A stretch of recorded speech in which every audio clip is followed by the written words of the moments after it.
Do you feel like or think that you're on the twin flame journey? Maybe you're new to it, or maybe you need help with guidance into it. Well, look no further. Hi, if you don't know me, my name is Amber Choisella. I'm a spiritual medium, a divine feminine in union, and a licensed psychotherapist, okay? So in this video, I'm gonna discuss the 5 stages of the twin flame journey in conjunction with the 5 stages of grief. I know, something different. Hang with me here, okay? So in 2019, I met my divine masculine, okay? And throughout the journey, Spirit guided me to blog about it, right? In order to help other people. So that's what I did. And you can find that playlist right here, okay? I hope that's the right way to point, is right there. But I blogged my entire journey. I've met with hundreds of people, helping them on their own twin flame journey. And I've never done a video about the 5 stages. And so I thought it would be time to do it, okay? So without further ado, let's get into it. All right, so when you meet your twin flame, AKA your divine masculine, it's not a thought, it's not a think, it's a knowing. Why? Because your soul's gonna automatically recognize the soul of your counterpart, okay? Contrary to what a lot of people say, that the twin flame is a split of one soul, that's not my understanding of it. My understanding of it is 2 souls created at the same time of creation. To be fair, I'm also a fraternal twin, and so I may have some bias, but I don't subscribe to codependent ideologies. I do understand that we're multi-dimensional beings, but I was reading a book, and I'm gonna see if I can insert it here on the video, by Dolores. I had another one by another author. I'm looking at my thing right now, my library case.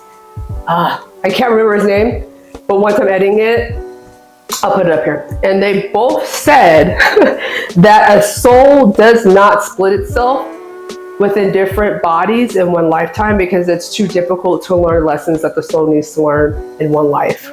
And so it validated my concept of the twin flame journey. But I'm here for, open ideas, but that's my concept of it, okay?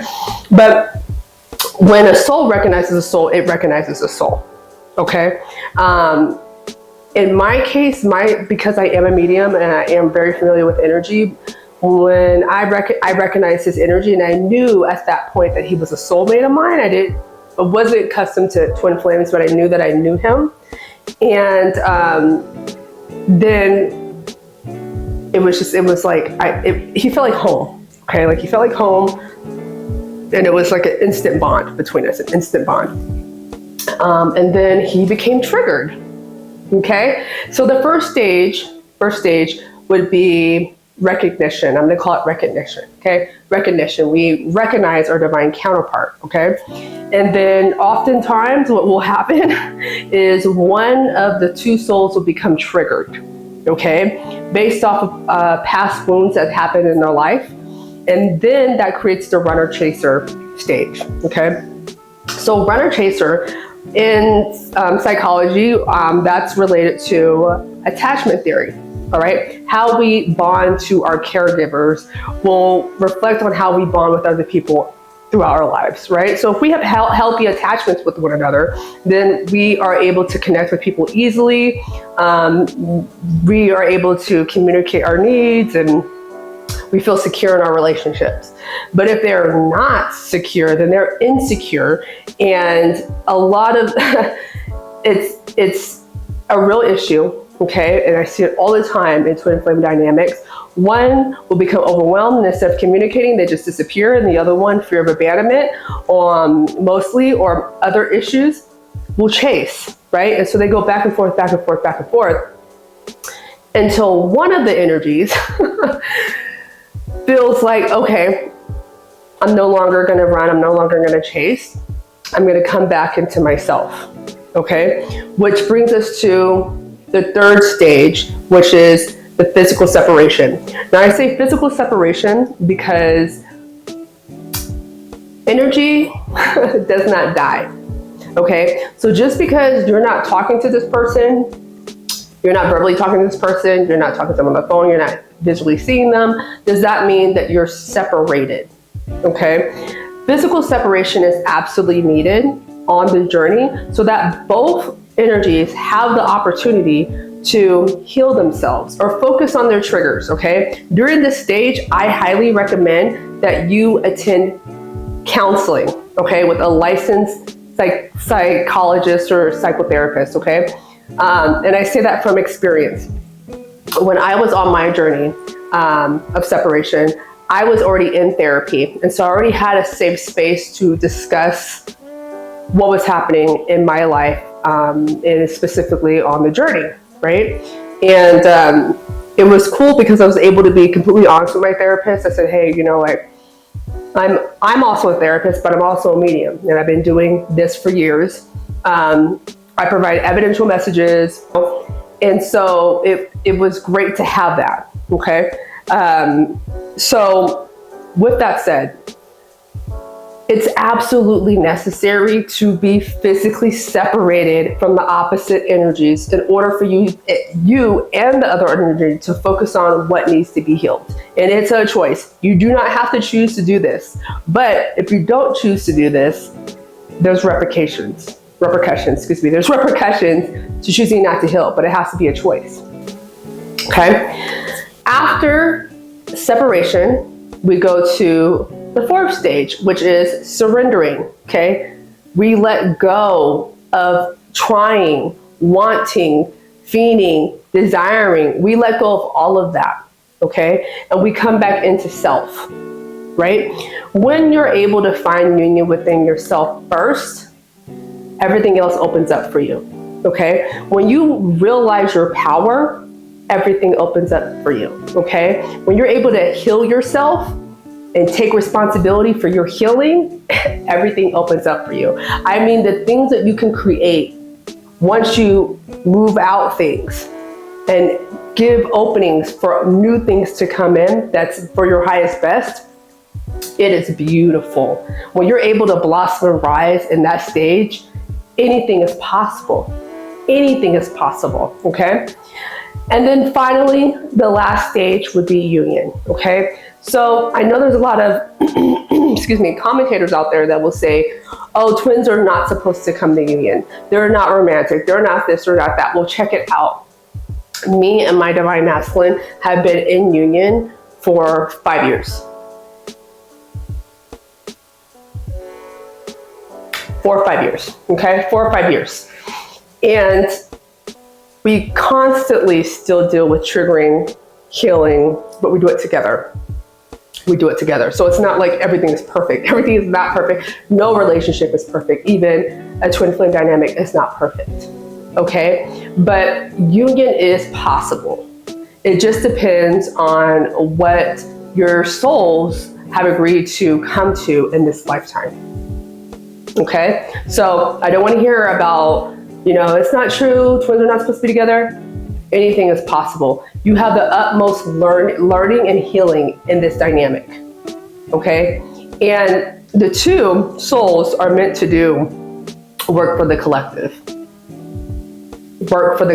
Okay? Either up front or behind the scenes, they're working for the collective, which is what my role is here, to help others blossom and rise in their consciousness, okay? Become empowered, become healed, so that they can live the best life they possibly can, okay? Now, in conjunction with the 5 stages of grief, okay, if you're not familiar with it, we have denial, okay, in aspects of the twin flame journey. Oh, this person's still around, I'm still talking to them, this and that, okay? We have anger. We're angry that they ran away. We're angry that we have to chase. We're angry that they're not talking to us. Valid. Then we have bargaining. Maybe if I didn't say this, maybe if I didn't do that, maybe shoulda, woulda, coulda, didn't, okay? Bargaining. Then of course we have the depression, where we're really sad, we're not talking to them, why are they talking to me, are we gonna be together, this and that.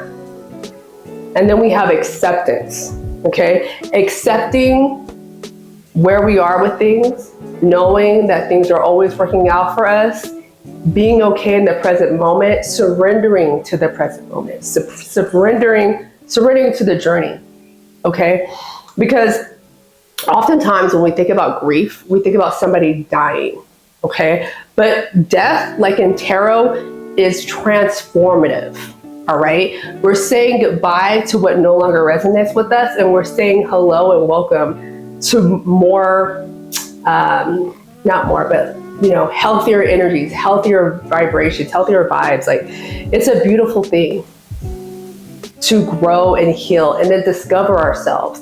Being on this journey is highly spiritual, so why not tap into your spiritual resources, right? Telepathy, I'm saying that right. Telepathic communication is common on the journey. We experienced it the first day we met. Having your psychic abilities awakening, your mediumistic abilities awakening is very possible. And it's not scary, it's beautiful. Okay? Utilize your spiritual resources on this journey. Okay? You need help. Reach out for help. Okay? It's a relationship just like anything else. It deserves to be heard and held in a safe space, in a safe environment. Okay? If this is resonating with you, please comment down spirit down below, okay? If you made it this far. Also, join my emailing list, okay? I will be doing a 7-day challenge at the end of October called Unlocking Your Inner Power, okay? You're not gonna wanna miss out on that. It's completely free. It's gonna be via email though. So if you're looking to sign up, click on the link down below in my description box. I am available for conscious relationship mentoring sessions, which is what this would be classified as well as mediumship and psychic readings. Okay? Did you find it interesting that I was able to correlate twin flame journey with the grief journey? Combine them together, right? It's interesting, right? Just be careful about what you hear on this topic, because there's a lot of people that aren't in union, that aren't even on the journey, talking about the journey, giving misinformation, which is harmful, can be very harmful. So just be wary, okay?